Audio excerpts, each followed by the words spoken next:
Welcome to This Week in Surgery Centers. If you're in the ASC industry, then you're in the right place.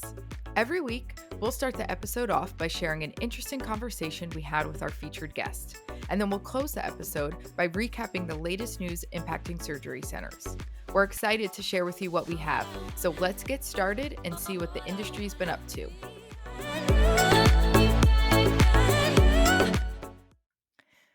Hi, everyone. Here's what you can expect on today's episode.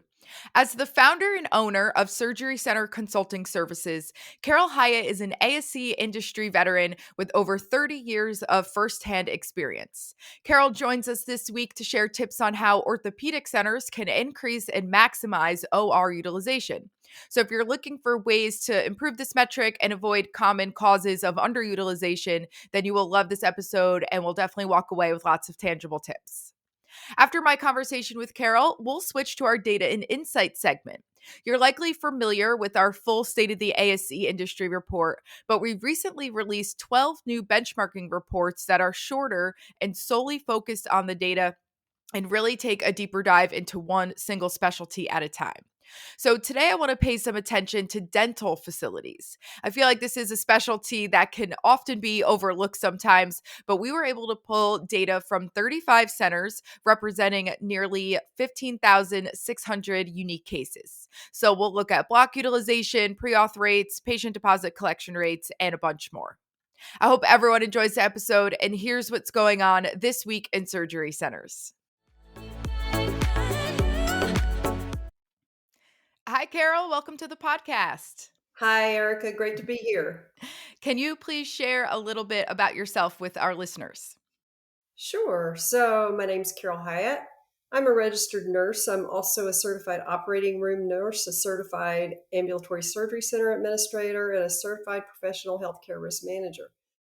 I grew up in the ambulatory surgery center business. I have been in here, as you can tell by my hair, a long time, enough time that I've got plenty of ASC wisdom. For the last, I think it's about, gosh, I hate to say this, but I think it's 17 or 18 years, I've also been an accreditation surveyor.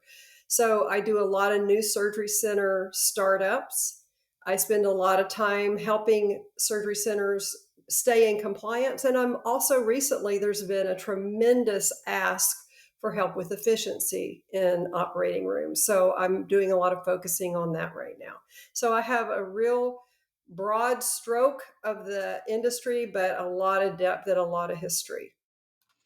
Yes, and that is why I'm very excited to have you on today, because we were talking a few weeks ago and you had mentioned the project you're currently working on, which is working with the surgery center, an ortho facility, to help them maximize their OR utilization. And I said, I'm going to stop you right there. Can you please come on the podcast and tell us everything? So let's get right into it. Why is OR utilization such a high impact metric specifically for ortho centers?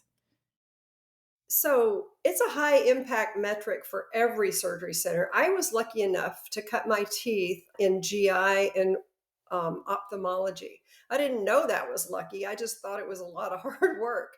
But those two specialties cannot survive unless they are successful with high volume and very efficient turnover. So that's how I learned. And I learned quickly what I had to do to make those centers efficient.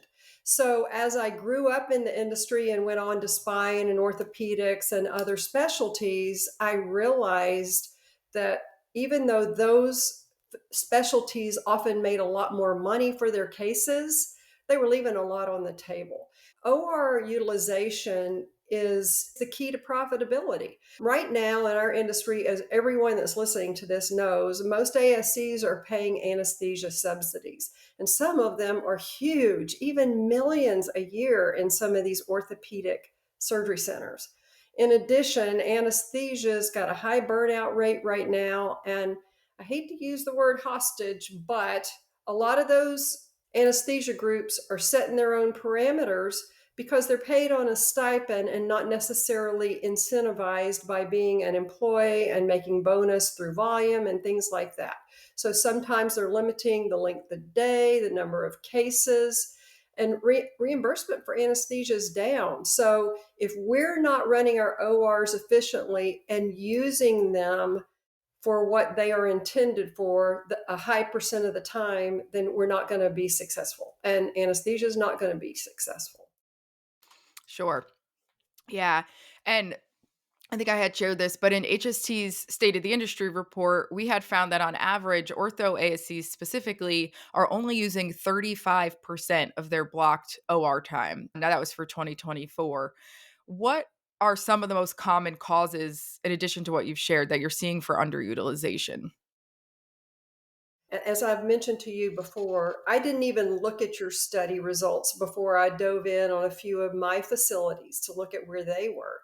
And 35% is generous, unfortunately.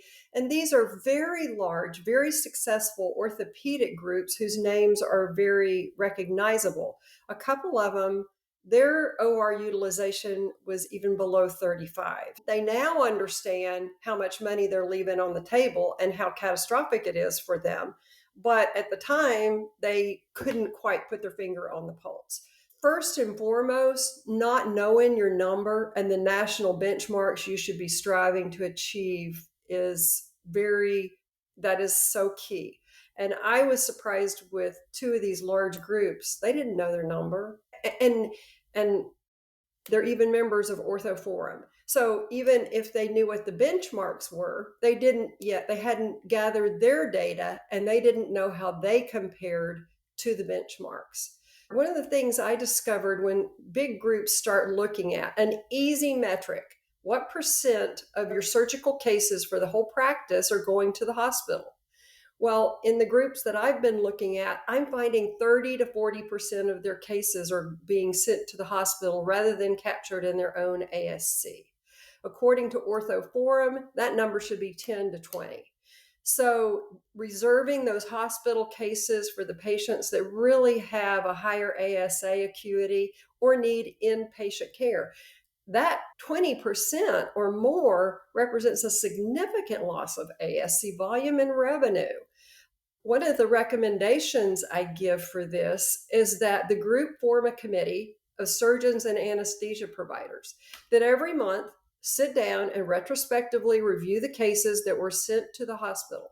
The first thing they have to do, I should back up and say, is they have to establish criteria. So, this criteria, and they need to agree on it, anesthesia and surgeons. This is the criteria for patients that should be sent out for the hospital. And believe it or not, this doesn't necessarily have some things in there you might expect. Like I've been with some groups that are saying, okay, our cutoff is 85. Why? There doesn't need to be an upper end if the patient is healthy. So, what they need to do is sit down and look at a lot of the published criteria that's out there and determine criteria that they're going to go by. Then every month they sit down, they review the cases that went to the hospital, and if there are cases that are falling out that didn't match that criteria, they need to educate their providers and continue to coach the providers until they recapture those cases that should be going to their ASC. As long as you're not having a significant increase in transfers or other indicators like that, then there's no reason not to keep those cases at the ASC. Statistically, they should have a lower chance of getting an infection, and patients are happier with the quality of care they get in the ASC. Yeah, I love that. You don't have to do any extra work to secure those patients. So it's not like we're saying, okay, we want to increase our volume or increase the patients at the practice. They're already there. We're just reassigning where they're going. So Right. I think that's Just great. capture what we already have, put them Yep. in the right bucket, so to Yep. say. Love it. Um, Another way that ortho groups, and this is really interesting. So, in the last few years, ortho groups, a lot of them, as they've developed their own ASCs, have stopped taking ER call or have been pushed out of ER call because the hospitals are hiring their own hospitalists to capture and maintain those encounters of care. A lot of ortho groups have realized, hey, we need to find our way into that urgent care market. But in the case of a few of these groups that I'm working with, I've worked with another group whose marketing was excellent. and I'm not going to use their name here, but they do an excellent job. Their message is clear. I flew to go see them. By the time I got out of the airport, I had already seen 2 billboards that had I torn my rotator cuff on that trip, I would have known where to go to get urgent care for my rotator cuff.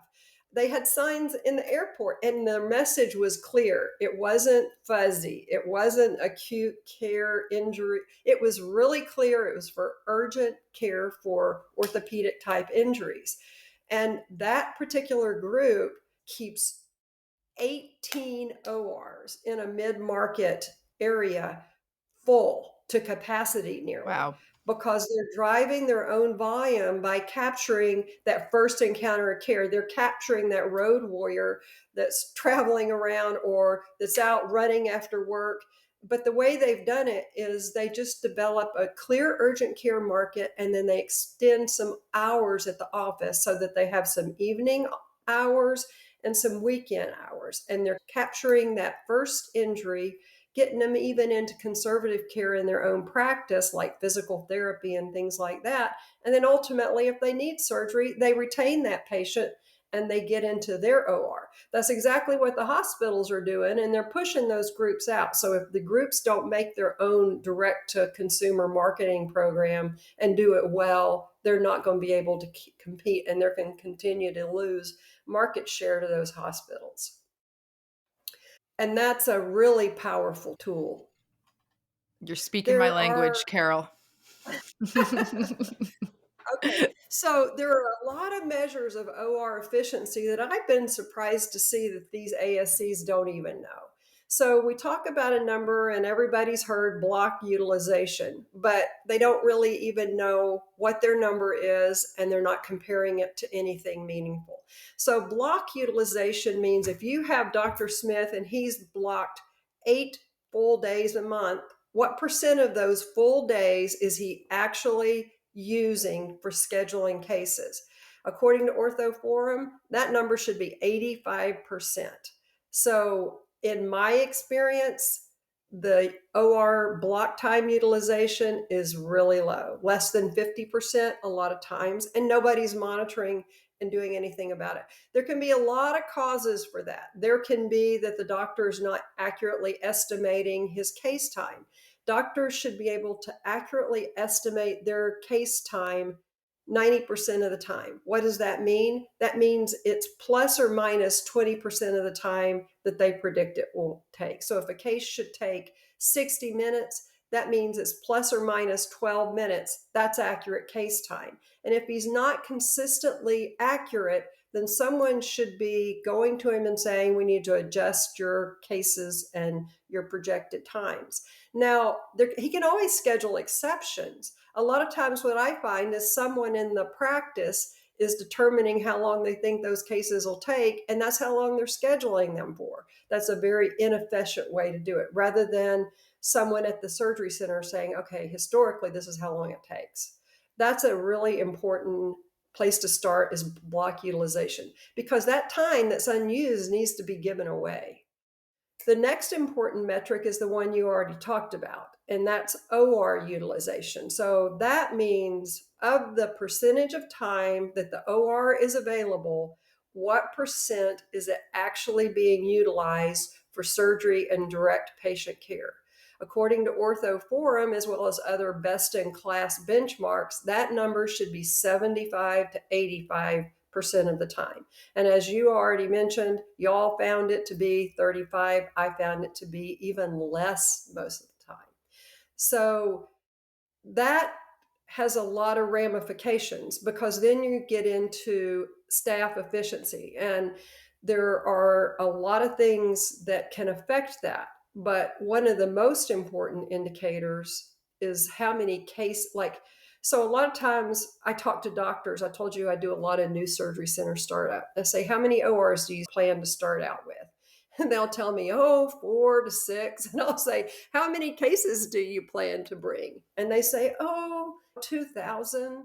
So they should be opening 2 ORs max. Instead, they're opening 4. So They're never going to be efficient. None of these benchmarks are ever going to be met because we've got too many ORs open. So, one of the benchmarks you should be looking at is 1,000 cases per OR per year. Some surgery centers, orthopedic and spine, believe it or not, are hitting benchmarks as high as 1,800 cases per year per OR. Wow. So, that's astounding. That's astounding. If you're not hitting at least 1,000, you should be closing ORs until you are operating efficiently out of fewer ORs. Then increase your ORs as your volume increases. Another important indicator is cancellations. Your cancellations day of surgery should be less than 2%. If they're more than that, again, the recommendation that I gave for the anesthesia group review or the hospital case review, have that same committee take a look at day of surgery cancellations and see, could this have been prevented? How could we do this until you get your number below 2%?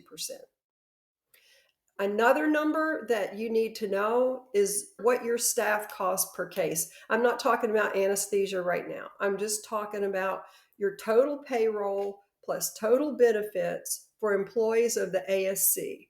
What does it cost you per case right now to do your cases? So, according to all the studies, Ortho Forum, benchmarks, ASCA did a study that they published in 2017 that they said it should be $500 per case. So we all know salaries have gone up exponentially. So even if it's 40% higher and it's $700 per case, I'm seeing twice that at most centers because they have too many ORs and they're underutilized block time and things like that. You got to know those numbers. Going into a lot of these efficiency studies, these centers don't even know their numbers, even though they have the ability to calculate a lot of these things out of something like HST. They don't know how to use it, or they haven't fully utilized it, or just frankly don't have the time to get granular and figure this out to help them figure out where they are. As far as simple things centers can start with, one of the things that really shocked me is one of the first efficiency studies I did at a really big orthopedic group in Wisconsin. I went in and I said, "So, what's your cut time?" And they looked at me like, "What?" I said, "When do you start?" They said, "Oh, we roll in at," I said, "No, not what are you aiming for? What is the goal here?" And I was surprised, out of a large number of surgeons, no one had a cut time. I said, that's like trying to shoot for a goal that you don't even know what it is. So you need to establish your cut time. The surgeon, you go to the surgeon and say, "Doc, we'd like to see you cut at 7:30. Is that okay?" He says yes. That means you want his belly to the table at 7:30. So it's the team's responsibility to determine, how do we get there? Do we have to get in there 45 minutes early? Do we need to get in there 30 minutes early? What is it going to take us to get ready? That's a simple place to start. And then monitor those first case on time starts. That's when you start measuring things and then giving feedback to the providers and the surgeons, it changes everything. By nature, surgeons are super competitive. When they see their numbers up in front of everybody and compared to everybody else, oh, everything's on the table at that point. That number, first case on time starts, according to Ortho Forum and Rothman Institute and several other very reputable places, should be greater than 95% first case. What does that mean? That means that first case starts within 5 to 10 minutes of the scheduled cut time. So if it's 7:30, within 5 to 10 minutes before or after that time, either way can be fine. And then on time case starts through the rest of the day should be greater than 90%. And that's a formidable goal. A lot of times when I talked about the surgeon estimate of how long it would take him to do his case, if their estimates are off, you'll never have an on-time case start of 90% because they're missing the mark all day long. So you've got to make sure that they're estimating their time accurately. Another thing they can do is I find a lot of centers, the doctors are doing half days, which they want to come in, do surgery first thing in the morning, then go to clinic in the afternoon. I'm seeing at one center I was at recently, just in the morning from the end of cases till the afternoon cases started, they spent $4,500 on staff salaries while the ORs sat idle. If you do that 5 days a week, 52 weeks out of the year, you're losing millions of dollars. The most effective way is almost always full surgical days. There's the rare exceptions, but it should be the exception, not the rule. And then, like I said before, keep looking at those block times. So if you give them 3 full days and they can't fill them up, give them 2 full days. Now, I haven't even talked about things like whether you want to do flipped rooms or surgeons following it themselves in one room. I haven't talked about specifically turnover times. That's another really important indicator, but it's a little bit more than the scope of our talk for today. I could get into more, but those are also things you need to know, you need to measure, you need to monitor, and you need to tell the staff what the goal is. So, one of the things that I have my centers do is develop a facility scorecard that tracks all these things that I'm talking about. And initially, you have to do it every month. Keep putting the data in front of them and saying, this is where we are, this is the goal. This is where we are, this is the goal. Eventually, you'll get to where you can look at it every quarter. And then eventually, you will have to monitor that frequently. But that's crucial piece of how you get from where you are to where you need to be. And then finally, I would say that if you do all these things and you still have underutilized rooms, like one center I'm working with, I don't want to say arbitrarily, but they're set up on half days, 5 hours in the morning, 5 hours in the afternoon. So they have 10-hour days. They need to go to full day blocks right now, and they need to decrease the length of their days to 8 or 9 hours because they're not utilizing their block time, but less than, like I said, 32%. So there's a lot of tools in your tool belt that you can do to improve your OR efficiency, but you really have to study it and get in and know your numbers. That's amazing. That all of that advice, I think even if someone could walk away and do 2 or 3 of those Right. suggestions to start, and because that's what, especially when it comes to data, we're always trying to tell people you don't have to do it all at once, because if you're not doing Right. it right now, it can seem so intimidating. And taking one step, okay, let's start tracking one of the metrics you shared. Okay, next month or next quarter, we're going to start tracking two.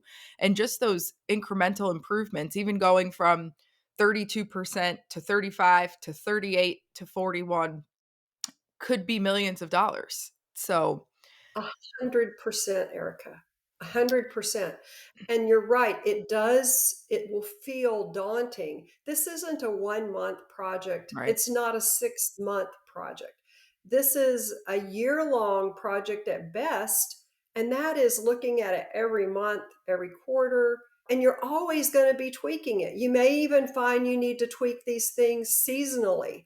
You may find that the summer months are really slow, so you need to close another OR. And those are things that you really have to look at. How can I do this? And you'd be surprised. A lot of times for the summer, if you offer staff additional time off without pay, they'll jump at the opportunity because they really want to be off with their kids for the summer. Everybody's situation is different and everyone is staffed differently. Once you start measuring even a few things, it will drive your hunger to know more. And then you'll want to measure more things. And as you master certain areas, then you can move on to the next. I hope this is helpful. I hope I didn't give you so much that everybody's so overwhelmed they don't do anything. At least if you don't have cut times, establish cut times. If all you do is establish cut times and start monitoring your block utilization and maybe your room turnover, which I'll go ahead and say out there, room turnover should be 20 minutes or less. And it does matter whether you're following in one room or flipping. If you're flipping, you better be able to get that doctor's belly to the next table in under 15 minutes. or there's no reason to flip. If you can't do that, a recent client I've been looking at, they weren't even rolling in the next patient till the surgeon was closing. That's way too late. They need to be ready with the next patient if they're flipping rooms when he closes. He needs to be able to walk out, do his 5 minutes worth of things, and be ready to go to the next case. But there are a few, if that's all, if you only focus on those things, room turnover, first cuts, block utilization, you'll vastly improve the efficiency of your surgery center. Perfect. You have already given us so much advice, but we do this every week with our guests. What is one thing our listeners can do this week to improve their surgery centers? Start measuring where you are against where you should be. Learn what your numbers are and learn where you need to go. Because if you don't have a goal and you don't know where you are, then it's going to be a frustrating thing. That's the most important thing I believe that our listeners can do. Start measuring where you are, comparing to where you want to go, and start taking incremental steps. Perfect. Thank you so much for coming on today. We really appreciate it. Thank you for having me, Erica. It was great. I always love working with you. I I know. enjoyed this opportunity. Thank you. Feelings are mutual. Thank you. HST Pathways released 12 benchmarking reports, with each report taking a deep dive into one single specialty at a time, comparing data from 2023 to 2024. Using our own unique data set from our clients, we were able to extract data points so that anyone in the industry could compare themselves to their peers. Two quick disclaimers: we only pulled data from clients who gave us permission, and we omitted any extreme outliers. So, today I want to take a look at 10 metrics for dental cases and facilities. The data I'm going to share next represents 15,610 unique dental cases across 35 centers. So the first metric is OR block utilization. Operating room utilization held steady, dipping just slightly from 56 to 55% from 2023 to 2024. Now, that may not sound like much, but there's still a big opportunity here, as a well utilized OR should be hitting at least 70% usage. The second metric is pre-authorization rates. So those dropped from 37% to 31% from 2023 to 2024, which is definitely a huge red flag. Performing a case without proper auth is one of the fastest ways to delay or lose reimbursement. So even if the doctor's office says they've handled it, the ASC really needs to double check. And the best way to do that is by using integrated payer tools. The third metric is insurance verification rates. So rates dipped from 94% to 85% from 2023 to 2024. The silver lining is that it's still above the industry average, but unfortunately heading in the wrong direction. Now, 94% insurance verification rate in 2023 is insanely good. So there definitely was a little wiggle room there, but you really want to rerun checks at least twice, once at case acceptance and again the morning of surgery. And if you have a fully automated system, which you definitely should, you also can run insurance verification checks again on the first of every month and, of course, the first of the year as well. The fourth and fifth metrics I want to look at focus on case cancellations. So, great news here. Cancellations did drop year over year from 25% to 23%. It's still high, but definitely moving in the right direction. And when we look at why cancellations are happening, about 30% were patient driven. There's only so much you can do there. And another 25% were health related. The rest, though, were often preventable. So we're talking missing labs, scheduling errors, or internal missteps. So track those reasons closely, as they're one of your best levers to improve utilization and reduce revenue loss. All right, the sixth metric is patient deposit collection rates. So upfront collections improved, which is awesome, jumping from 70% to 74%, which is, of course, a solid win. If this is a metric you're working to improve, keep in mind that patients are more likely to pay when they know exactly what to expect. So send those accurate, easy to read estimates 1 to 2 weeks before the procedure. And using text or email and making it super easy for patients to pay online in installments will also help. The seventh metric is days to bill. So billing turnaround got faster, which is fantastic, dropping from 12 days in 2023 to 8 days in 2024. That is a major efficiency gain. So to keep this up, just make sure your EHR and billing systems are integrated, coders are well trained, and that you're tracking denials closely. And speaking of denials, let's talk about claim denial rates. So here's where we saw the biggest concern, unfortunately. Claim denials jumped from 6% to 13%. And without that clean claim process, you will experience tons of issues trying to get paid. Relying on connected systems for charge entry and claim submission does reduce errors, but you also need a regular denial review process to catch and correct patterns quickly. And this can definitely be one that you can review in your quarterly board meetings as well if you do see it trending in a direction you don't want it to go. Speaking of metrics you should be reporting on in your quarterly board meetings, net revenue per case. So, net revenue per case for dental procedures rose from $1,566 to $1,696, which is an 8% increase, which we always love to see. So, in order to keep this trending positively, you want to use analytics to review those financial performance monthly, track trends, and identify where costs can be controlled. And lastly, let's talk about case volume. So, case volume went up from 59 to 69 average monthly cases, which is awesome and definitely a meaningful jump in demand. So there you have it, 10 metrics specific to dental surgery centers. Now, if you're a visual learner or you want to see the same data for 11 other specialties, head to the link in the podcast episode notes to see the data itself and the written explanation as well. And that officially wraps up this week's podcast. Thank you, as always, for spending a few minutes of your week with us. Make sure to subscribe or leave a review on whichever platform you're listening from. I hope you have a great day, and we will see you again next week.